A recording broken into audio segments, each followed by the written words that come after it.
Por aquí, hasta el coño de estar hasta el coño, efectivamente. Y fíjate que hasta el coño de estar hasta el coño es como están también los expropiados y las expropiadas por la operación Chamartín.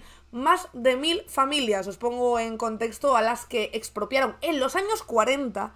En los años 40, es decir, que esto viene del franquismo, luego tiene muchas patas, pero estos expropiados vienen de entonces, para en teoría hacer la estación de Chamartín. ¿Qué pasó? Que eso se fue dejando, en teoría una expropiación para un bien público pagado como tal, es decir, mal, ahora nos contará más el portavoz, y ahora lo que van a hacer es, sorpresa, viviendas de lujo y un centro financiero. De todo esto y de cómo va el caso en los tribunales, va a estar el portavoz de las familias expropiadas por la operación Chamartín, Antonio Vázquez, porque ahora están haciendo ruido, están esperando una resolución, y nos va a contar un poquito el caso, del que por cierto Spanish Revolution ha sacado un vídeo hace poco. ¿Te imaginas que el Estado te expropiara tu casa por una miseria para construir una estación de tren y al final acabara siendo un negocio multimillonario para un banco y una constructora? Pues eso es exactamente lo que está ocurriendo en Madrid. Quizás te suene de algo la Operación Chamartín. En los años 40, el barrio sufrió la expropiación masiva de terrenos de familias humildes por parte del régimen franquista para construir la estación de tren de Chamartín y así conectar a miles de ciudadanos. Pero el tiempo pasa, y tanto que ya estamos en 2020 y un pelotazo urbanístico está a punto de materializarse. Madrid Nuevo Norte es ahora el nuevo proyecto en la zona, que deja de lado el propósito original de dar al suelo un uso ferroviario y lo convierte en un centro de negocios con enormes edificios. Resumiendo, se vende a bajo precio terrenos públicos a una entidad financiera quien mediante sobornos y corrupción, o como a ellos les gusta llamarlo, colaboración público-privada, ha conseguido comprar al Estado terrenos carísimos a precios irrisorios, para que después el ayuntamiento los recalifique y así poder construir 1.700.000 metros cuadrados de oficinas y 10.000 viviendas. Los beneficiados principales son BBVA, Merlin Properties y Crea Madrid Nuevo Norte, empresas privadas tras las cuales están algunas de las familias más pudientes de España. Los afectados, los de siempre, más de 1000 familias humildes expropiadas y el conjunto de trabajadores que verán cómo la construcción de otra ciudad financiera y viviendas de lujo añadirá más presión a la crisis de vivienda. La Operación Chamartín es otro ejemplo más de una forma de hacer ciudades de los despachos en donde la gestión y los recursos públicos se ponen al servicio de los negocios privados. ¿Nos vamos a quedar de brazos cruzados? Únete a la lucha, visita Justicia Chamartín y entérate de cómo puedes apoyar a los afectados. Ahora sí está con nosotras y con nosotros Antonio Vázquez. ¿Qué tal, Antonio? ¿Cómo estás? Bienvenido. Buenos días, muchas gracias por invitarme. Justo estábamos hablando de la Operación Chamartín y queríamos saber, para empezar, ¿cuándo ocurre esto? ¿Cuántas familias hay afectadas? ¿Y en qué proceso, en qué momento judicial se encuentra este caso? Pues la Operación Chamartín nace como consecuencia de una serie de actividades de Renfe en el año 93, en la que se va a desarrollar una ampliación de la estación de Chamartín y una mejora de las infraestructuras de Renfe. Entonces se realizan una serie de operaciones jurídicas que tratan de convertir los antiguos terrenos en aprovechables. Esta operación se articula de esa manera y se adjudica a Argentaria. Luego Argentaria pasa a ser BBVA y se adjudican los aprovechamientos urbanísticos de esa operación en el año 95-96 a esta entidad que está constituida por BBVA y Constructora San José, que es Dutch. Entonces ellos se comprometen pues, a entregar unos dineros, a realizar los aprovechamientos urbanísticos de ese ámbito y, lógicamente, devolverle el dinero o, por lo menos, negociar los derechos de reversión de los antiguos propietarios. Antiguos propietarios, estamos hablando de personas expropiadas, pequeñas parcelas de 200 metros, 500 metros, 300 metros, después del año 40. Los años 40, 50 se hicieron las expropiaciones para ampliar toda la zona de Chamartín. Entonces, ¿qué ocurre? Pues desde el año 95 en adelante pues hay una serie de actuaciones que culminan en el año 99 con la modificación a través de una enmienda del Partido Popular en el Senado a la Ley de Ordenación de la Edificación en la que deroga los derechos de reversión. Entonces, en ese momento, un equipo de abogados que dirijo yo, montamos una asociación, que es la Asociación Abuso, para proteger a estos propietarios que estaban desprotegidos.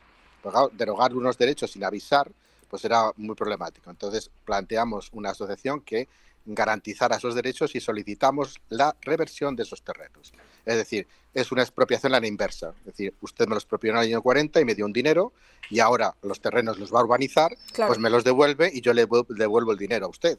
Y esa era la operación. ¿Qué ocurre? Que en este momento Renfe y la actividad política, pues dijo que no, que esos derechos eran muy caros y pues los derogaron prácticamente. Pero nosotros solicitamos, antes de que entrara en vigor, solicitamos la reversión de los terrenos. Entonces, eso ha permitido a la asociación que tenga legitimación en el proceso judicial y defender a todos los reversionistas. Te iba a hacer un inciso porque, claro, que eran muy caros esos derechos de reversión, pero más beneficio van a sacar por la explotación de esos terrenos con fines, pues eso, urbanizables, viviendas de lujo y centro financiero, que es lo último que sabemos, ¿no?, por las noticias de esas obras. Claro, lo que pasa es que cuando hablamos con determinadas corporaciones, lo quieren todo. Claro. Y todo les parece caro, lo quieren gratis. Entonces llevan 20 años utilizando terreno público, terreno especulativo, y han realizado buenas operaciones con ellos sin poner un solo euro y sin pagar nada a nadie. Y la operación lo que tenía que era haberle negociado con todos los reversionistas en cuánto se les compensa a ellos y luego usted desarrolle. Pero lógicamente eso no lo querían gratis, claro, que es lo que siguen queriendo. Es más, nosotros ahora hemos conseguido una medida cautelar que se anote en el registro de la propiedad de procedimiento que hemos vuelto a iniciar y nos piden 300 millones de euros para garantizar esa anotación en el registro de la propiedad. A nosotros nos piden 300 millones y al BBVA y Constructora San José no le han pedido ni un solo euro. Y llevan 20 años sin poner un duro. Y sin embargo, Constructora San José, por ejemplo... Uy, te hemos perdido, un segundo. Parece que entró una llamada y se cortó todo. Bueno, entonces lo que estábamos diciendo es que a nosotros los derechos de reversión, defenderlos, nos exigen 300 millones de euros y a la Constructora San José y al BBVA no les piden nada.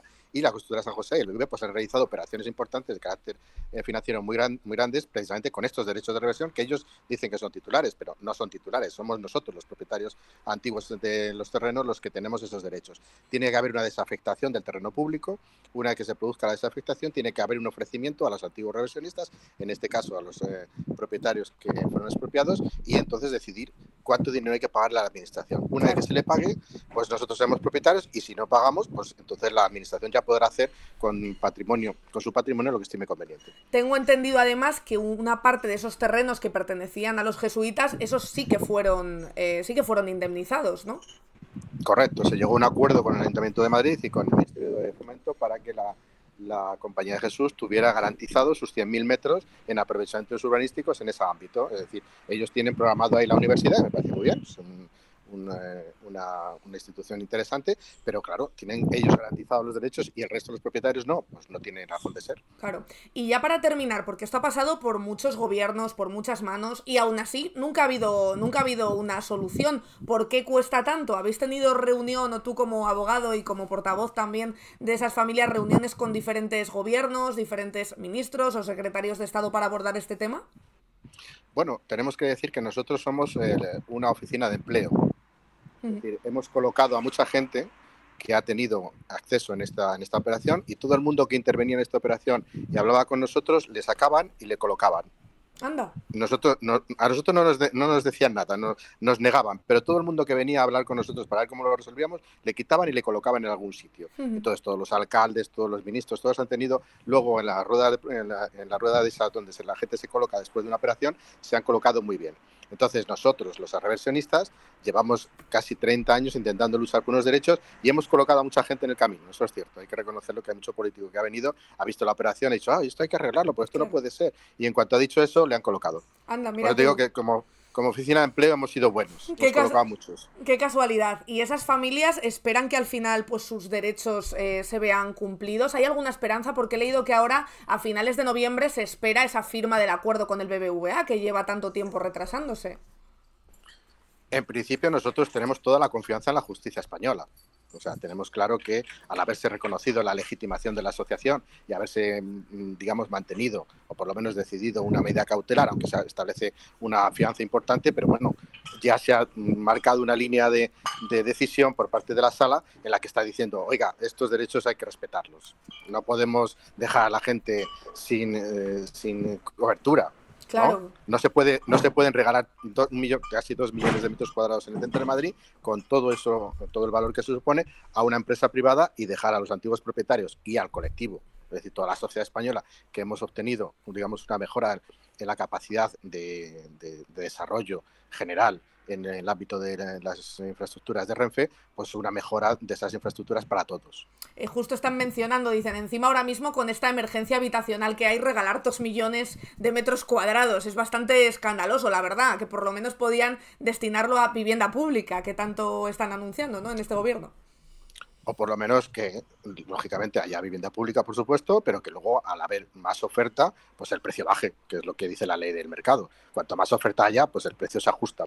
Claro, si no hay oferta, pues el precio se sube a las nubes. Sin embargo, de pública va a ser poco esta operación que tenemos por delante, o por lo menos lo que parece que van a querer hacer. Vamos a ver que definitivamente concretan y resuelven. Eso ya les corresponde al Ayuntamiento de Madrid determinar qué aprovechamientos urbanísticos tiene y cuáles son los límites que tiene en el desarrollo de esas 4 operaciones que quieren hacer. Oye, Antonio, pues muchísimas gracias, mucha suerte y espero que la próxima vez que vengas para contarnos que lo habéis conseguido y que os han devuelto el dinero que les corresponde, ¿no?, a esas familias. Nosotros encantados de tener una resolución favorable y que las 1000 familias reciban por lo menos una compensación y que el conjunto de la sociedad también se beneficie. Claro, que al final son recursos públicos. Sí, totalmente. No son recursos privados, son recursos públicos. Es terreno público que ha crecido precisamente con un desarrollo de Madrid y ese desarrollo lo hemos hecho entre todos. Bueno, pues ese crecimiento del valor de unos terrenos tiene que ser repartido entre todos los que han intervenido. La sociedad por un lado, Renfe por otro. No digo que los financieros no pongan dinero para desarrollar eso, y los antiguos propietarios que en su momento, en el año 40-45, pues les expropiaron por una peseta, perdón. Una peseta. Pues fíjate. Una peseta al metro cuadrado. Fíjate lo que pueden sacar de beneficio. Antonio, muchísimas gracias, que sé que te tienes que ir. Un abrazo muy grande y seguimos hablando. Muchas gracias a vosotros por invitarme. Ahí teníais a Antonio Vázquez, el abogado de los expropiados de la Operación Chamartín, que por cierto hay una cuenta de Twitter en la que lo han explicado, están haciendo ruido últimamente por esa resolución que se espera a finales de noviembre y que están intentando pues revertir, nunca mejor dicho, y que les reviertan ese dinero que les corresponde y que además se utilice, como bien decía Antonio, ya que son recursos públicos expropiados para un fin público, pues bien, que se utilicen para ese fin público, como puede ser vivienda pública o otro tipo de fin público, pero desde luego no para enriquecer a los de siempre. Decís por aquí, que os leo, mira, Justi Chamartín, efectivamente, de hecho aquí tienen un hilo explicándolo, que realmente lo hemos visto bastante bien también en ese vídeo de Spanish Revolution. Os decía que explicando en este hilo las distintas aristas que tiene este caso, porque como decíamos, con Antonio podíamos haber hablado mucho más tiempo, pero se tenía que ir porque ya sabéis que los abogados van de juicio en juicio todo el rato, ¿no? La Operación Chamartín y lo que nos contaba Antonio, ¿no? Una historia que tiene todos los ingredientes, dice en el hilo: Franco, BBVA, especulación urbanística, Villarejo y algún jesuita, la lucha de los afectados por las expropiaciones de Chamartín, que como bien nos contaba Antonio, todo se remonta a los años 40, el barrio de Chamartín, que decís, un barrio pijo, bueno, en aquel momento no lo era, años 40, os podéis imaginar las familias que tenían un terreno ahí, y digo un terreno literal, porque algunos lo que tenían era una huerta con una caseta y poquito más. Vive un proceso de expropiación masiva de terrenos por parte del régimen franquista. El supuesto objetivo es un gran plan urbanístico para remodernizar la capital. En teoría se iba a utilizar con un fin público, pero como nos ha explicado Antonio también, spoiler, no. ¿A quién pertenecían estos terrenos? Como os digo, a gente rica y poderosa pues tampoco.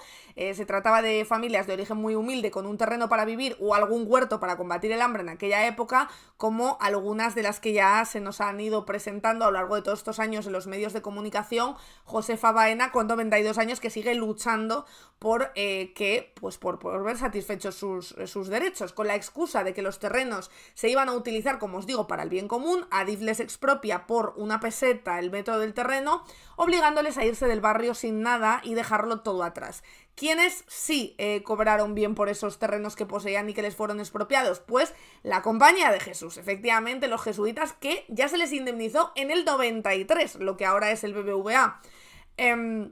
Más cositas. Hay leyes, por supuesto, desde 1938 que garantizan el derecho a reversión, si los terrenos además no se han utilizado para el fin social para el que fueron expropiados, como es este caso. En diferentes momentos, esto es fuerte, y con diferentes gobiernos, se ha intentado limitar ese derecho, que no es un derecho exclusivo de los reversionistas de la Operación Chamartín, sino de todos. Es decir, si a ti mañana te ocurre algo parecido y justo van a hacer una línea de metro por donde te has comprado la casa y te hacen esto, que sepas que ha habido gobiernos que lo han intentado tumbar. Y aquí, por ejemplo, contaban que en diferentes momentos se ha intentado limitar. El último fue hace poco y fue Yone Belarra la que se dio cuenta. Cuentan aquí, ponen la enmienda que presentó Yone Belarra en su momento, porque ponía enmienda a la totalidad. El proyecto de reforma de ley del suelo implica una eliminación, que fue cuando reformaron la ley del suelo, y decía Yone Belarra, injustificada, de trámites y garantías urbanísticas que solo colabora a potenciar la especulación urbanística. Entre los elementos más nocivos que encontraba Yone Belarra y Podemos en aquel momento en esa reforma de la ley del suelo, incluyen la modificación de las normas de reversión, que parece articulada ad hoc para solucionar problemas concretos de un proyecto urbanístico que es Madrid Nuevo Norte, y por esto plantearon esa enmienda a la totalidad con devolución del texto presentado al Consejo de Ministros. Pero como os digo, en diferentes momentos han intentado colarla en alguna de estas reformas de la ley del suelo. Es verdad que ellos siguen en los tribunales y de momento la ley sigue amparándoles a ellos y a todos los reversionistas. Insisto, los terrenos, como decimos, no se usaron ni para la estación ni para otros fines que favorecen al bien común como vivienda pública,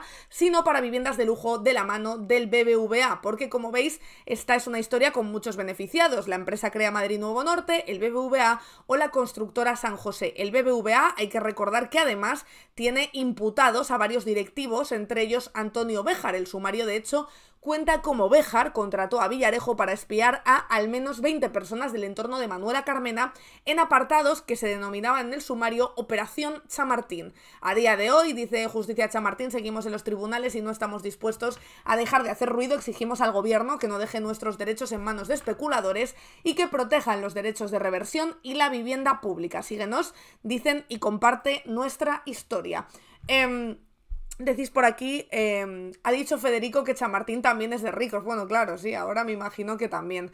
Decís también por aquí, yo es que de barrios de Madrid me pierdo. Hombre, ahora es un buen barrio Chamartín, en su momento no lo era. O sea, en su momento no lo era y evidentemente es un barrio que se ha revalorizado muchísimo. Y aquí en Madrid se lleva mucho esto de, por ejemplo, cuando consiguen un terreno, hacen edificios de lujo para revalorizar toda la zona. Hace poco contamos que se estaba haciendo en Tetuán, que es un barrio grande en el que todavía el precio, por lo menos hasta ahora, se mantenía bastante bajo y que está cerca de 4 caminos, por tanto, cerca en el centro. ¿Qué han hecho? Efectivamente, en cuanto han tenido terrenos los fondos, han montado edificios de lujo de 1 millón de euros. 1 millón de euros el piso. ¿Para qué? Pues para que automáticamente suba todo el precio de la zona, porque así funciona la ley, amigo mío. La ley oferta y demanda es esa. Si no sube, ya lo subo yo. Por aquí decís, en cuanto te descuidas, gentrificación. Totalmente. Así que dadle caña y compartid a la buena gente de Justi Chamartín, a ver si lo consiguen, y a ver si también eso ayuda a que se haga vivienda pública en esos cantidad ingente de metros cuadrados de terreno, que fíjate, tendríamos aquí una casa para cada uno y nos mudamos todos allí. ¿Qué os parece?